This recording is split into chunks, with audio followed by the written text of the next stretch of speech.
Merhaba sevgili seyirciler. Oktay Usta bugün sizlere şöyle güzel bir börek hazırlamak istiyorum.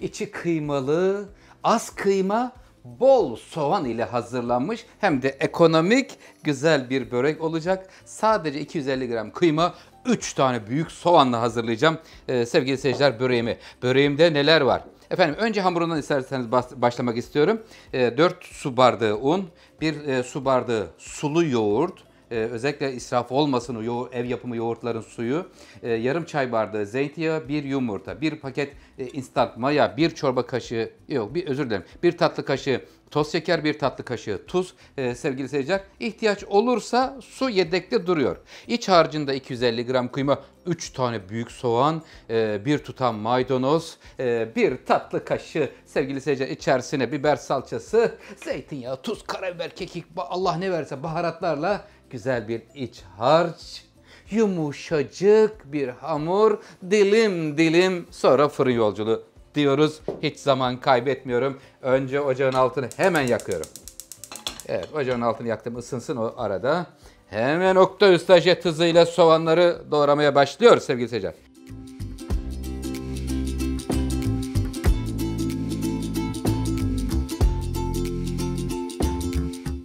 Sevgili seyirciler, 3 tane büyük boy soğanı doğradım.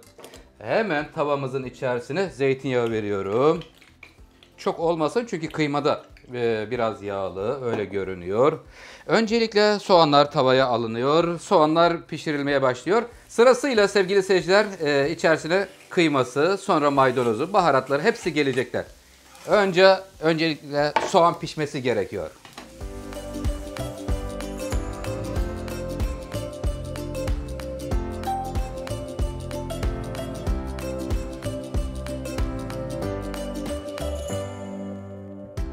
Sevgili seyirciler, böreğimizin öncelikle iç harcını hazırlıyoruz. Soğanı zeytinyağında önce kavuruyorum. Ne kadar kavuracağız Oktay Usta diyeceksiniz. Hemen diyorum. Efendim soğanlar yumuşuncaya kadar kavuruyoruz sevgili seyirciler.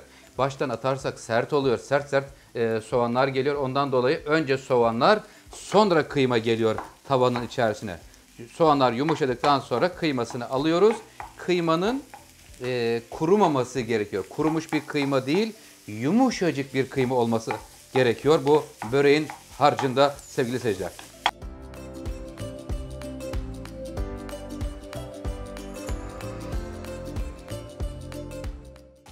Sevgili seyirciler, efendim en son finalde maydanozu gelecek. Maydanoz 100 gram maydanozda 50 miligram magnezyuma sahip. Bununla birlikte vitamin, mineral açısından son derece zengin sevgili seyirciler. Mutlaka araştıralım, maydanozu tüketelim. Ben de biraz araştırma yaptım. O kadar heyecan verici ki efendim. Yani kas erimesinden tutun da işte bayanların meme kanserinden birçok alanda böbreklerimizin sağlıklı çalışabilmesinde, yağın yakılmasında ya bu kadar mı faydalı olur? Rabbim bize vermiş bu güzel nimeti. Maydanoz her yerde bulmak mümkün. En ucuz olanlardan bir tanesi. Efendim sofralarımızda maydanozu eksik etmiyoruz. Kısacası. Evet efendim. Şimdi geliyor tuzları, baharatları. Rengi değişmeye başladı. Kıymanın sevgili seyirciler. Bir tatlı kaşığı tuz attım. Sonra burada baharatlarım var. Pul biber, karabiber. İçerisine birazcık da kekik vereceğim. Acı ne kadar seviyorsanız o kadar koyabilirsiniz. Biraz daha olsun. Karabiberin biraz hatırı sayılır olsun sevgili seyirciler. Karabiber hissedilsin. Az bir şey de, çok az böyle. Kaşın ucuyla da kekik ilavesinde bulundum.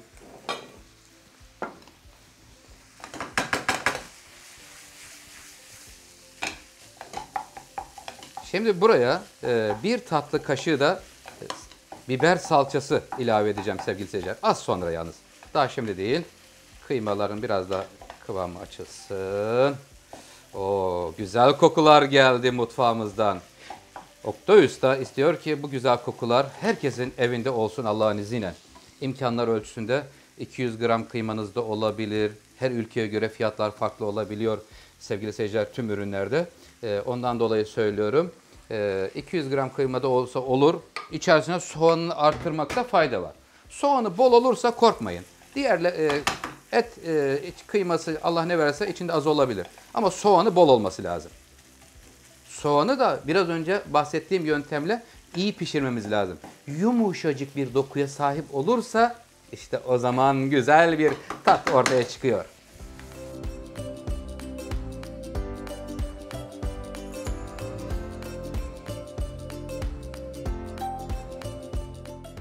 Sevgili seyirciler, şu anda böreğimizin iç harcı hazırdır efendim.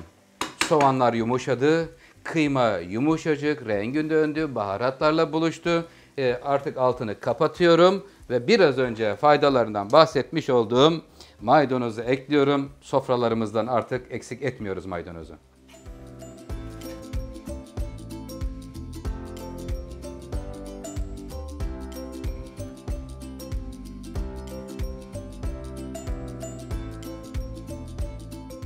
Sevgili seyirciler, böreğimizin şimdi ikinci aşamasına gelmiş bulunuyoruz. 4 su bardağı unun üzerine bir paket instant maya koyuyorum. Buraya 1 tatlı kaşığı toz şeker, 1 tatlı kaşığı tuz. Önce kurular geldi. Sonra kuruları bir karıştırıyorum. Sevgiyle karıştırıyoruz. Güzel karıştırdıktan sonra hemen ortasını açıyorum. Ve ortaya sevgili seyirciler sulu, oda sıcaklığına bakın. Sulu bir yoğurt döküyorum. Ev yapımı yoğurt. Buraya yarım çay bardağı zeytinyağı. Önce sıvılar geliyor. Sonrasında bir tane de yumurta kıracağım şimdi buraya. Evet, bir yumurta da geldi. Hemen elimi sudan geçiriyorum. Evet. Suyu ihtiyaca binaen kullanacağım burada. Yani şu koymuş olduğum sıvılar yeterli gelmediği takdirde sudan destek alacağım. Çünkü yoğurt bazen çok aşırı sulandırıyor. Bu defa ekstradan un ilave etmemiz gerekiyor sevgili seyirciler.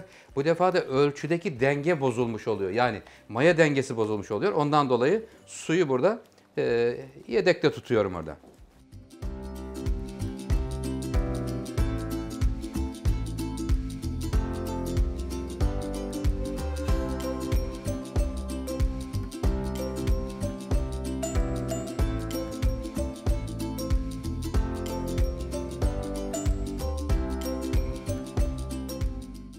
Hafif bir un verdim. Bakın hemen topladı. İkiye böleceğim az sonra hamuru. Karıştırma kabının içinden çıkartıyorum. Tezgaha. Şuraya su dökülmüştü, onu alayım. Şimdi hamurumu yeniden sulandırmasın. Evet. Ev yapımı Oktay Usta'nın spesiyal bir böreği. Sevgili seyirciler, içi kıymalı, maydanozlu, hem vitaminli hem sağlıklı hem lezzetli bir börek ortaya çıkıyor sevgili seyirciler.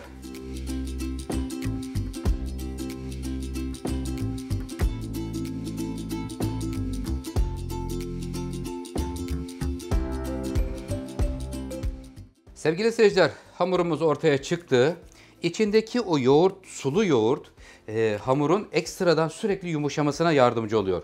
Yumuşacık bir hamur oldu. Sevgili seyirciler, bakın yumuşaklığına bakın. Gerçekten çok güzel. Evet, şimdi buradaki hamuru ikiye böldüm. İkiye böldükten sonra sevgili seyirciler şimdi yuvarlıyorum ve merdane ile tepsinin boyuna göre açacağız. Bu burada beklesin. Buradakini de hemen şimdi sevgili seyirciler yumuşacık bir hamur, bakın pamuk gibi. Bu güzel efendim şöyle hamur açma şovlarını çocuklarımızla birlikte yaparsak onlar için de güzel bir aktivite olur ama pişirme bölümlerine çok sokmayalım, yani böyle ateşli olanlara, eli ayağı yanacak olanlara çocuklarımızı sokmayıp ama böyle hamur açma bölümlerine oralarda yavrularımızı mutfağa dahil edelim. Evet, şimdi sevgili seyirciler hamurumuzu tepsimizin boyuna göre açacağız. Zeminini yağladım fırın tepsisinin. Son derece kolay bir börek, hiçbir zorluğu yok. 2 kattan oluşuyor. Niyetimiz, amacımız hiç zorlaştırmadan kolay ve pratik tarifler paylaşmaya çalışıyoruz sevgili seyirciler sizlerle. Haydi bakalım. Alıyorum fırın tepsisinin içine. Biraz şov yapayım dedim ya, oradan biraz hafiften işim zor oldu sevgili seyirciler. Hamuru havaya atmaya falan çalıştım. Evet. Problem yok. Hiç sıkıntı yok. Tamam. Zemini tamam. Şimdi zemine hemen kıymalı harcı paylaştırıyorum. Evet efendim. Oktay Usta'dan bugün sizler için sevgili seyirciler güzel bir böyle kıymalı börek tarifi geldi. 250 gram kıyma, 3 soğanla birlikte hazırladık harcımızı. Baya da güzel. İçi dolu dolu. Öyle yavan değil. Yiyenler şöyle hakikaten güzel bir börek yedik. Eline sağlık diyecekler.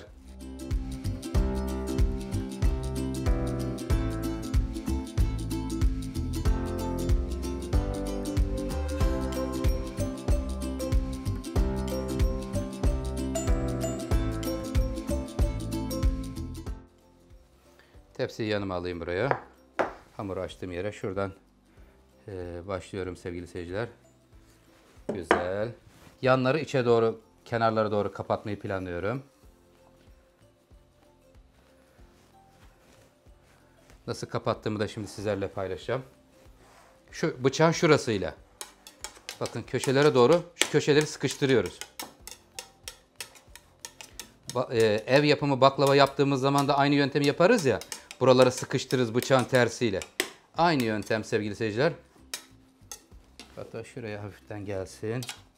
Şöyle de şu yöntemi de yapabilirsiniz. Parmağınız ile destek verebilirsiniz bıçağa. Sıkıştırdıktan sonra tezgahımı temizliyor ve dilimleme bölümüne geçiyorum. Yumurtasını da hazır ederek.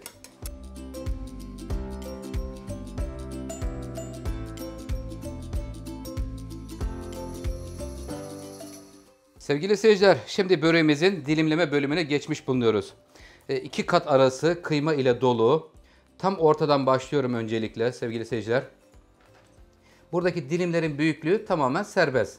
İstediğiniz şekilde büyük, orta boylar şeklinde dilimleyebilirsiniz. Ben şöyle orta boy bir haliyle dilimlemek istedim. Önce yarıya kadar geliyorum. Sonra çeviriyorum sevgili seyirciler. Tam burada karşılıyorum dilimlerin çünkü devamını. Bu böreğin özelliği pişirilmeden önce dilimlenmesi. Hani zaman zaman börek pişer de sonra dilimlenir ya. Bu börekte öyle değil sevgili seyirciler. Tam tersine burada dilimlenecek. Ondan sonra fırına gidecek. Üzerine yumurtası, güzel susamı, çörek otu, onlar serpildikten sonra. Güzel şöyle çay saatlerinde özellikle sevgili seyirciler. Şöyle sofraya geldiğini düşünebiliyor musunuz? Güzel böyle. İçi peynirlisi de olur. Peynirlisi, sebzelisi, tavuklusu. Yani illa kıyma olacak diye bir kural yok. Herkesin bütçesine, imkanına göre peynir çeşitleri olur, sebze çeşitleri olur. Allah ne verdiyse imkanlar ölçüsünde. Güzel. Şimdi sevgili seyirciler üzerine hemen yumurta sarısını süreceğim. Yağ ile karıştırılmış yumurta sarısı gelecek. Sonra da susam, çörek otu gelecek.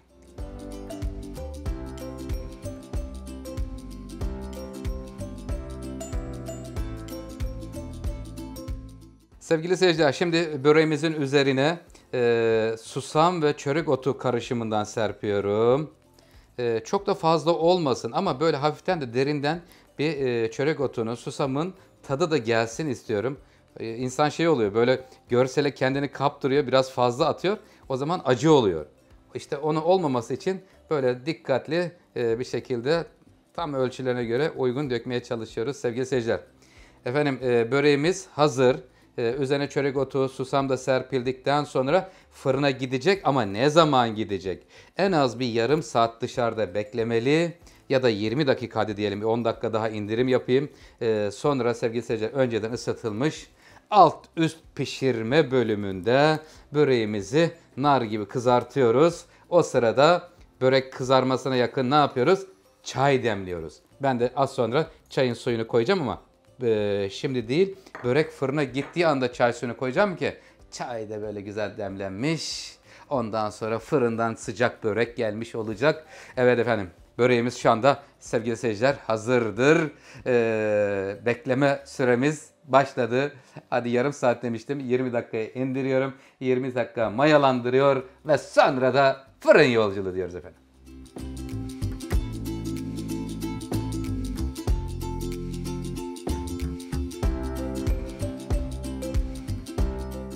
Sevgili seyirciler, böreğimiz nar gibi kızarmış.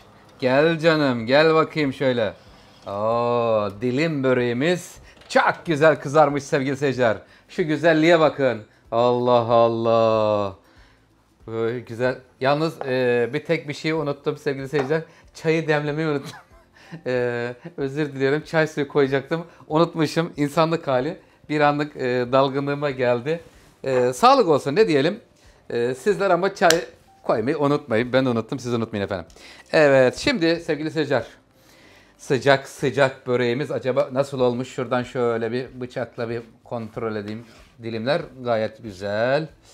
Şimdi dilimleri çıkarmaya başlayacağım. Sıcak dilim börek Oktay Usta'nın elinden çıktı. Sevgili seyirciler, çıkartıyorum dilimi. Oo, güzel. Gel bakalım canım şöyle. Evet sevgili seyirciler. Hatta şöyle koymayı planlıyorum. Baklava dilimi motifi olsun. Oo, sıcak. Gel gel gel gel gel. Güzel nar gibi de kızarmış sevgili seyirciler. Yanında bunu çayla birlikte ayran da olabilir. Ayranla da servis etmek mümkündür sevgili seyirciler. Evet, dilimlerde görüyorsunuz son derece kolay çıkıyorlar. Şöyle bir içini de açalım isterseniz. İç kısmını da görelim ki şuradaki durum nedir? Kıymalı harç bölümü. Nasıl? Görüyorsunuz iç harcın güzel dolu dolu. Ondan sonra altını da şuradakilerden kontrol edelim. Ne durumda? Altını da çeviriyorum. Allah! Gel canım. Efendim altı kızarmış görüyorsunuz. Üstü de kızarmış. Sevgili seyirciler, Oktay Usta'dan bugün sizlere güzel bir börek tarifi geldi. Dilim dilim börek. Rabbim evlerinize bolluk, bereket, huzur versin, afiyet versin. Diğer videolarımda görüşmek ümidiyle dostlarınızla paylaşmayı unutmayın lütfen. Allah'a emanet olun.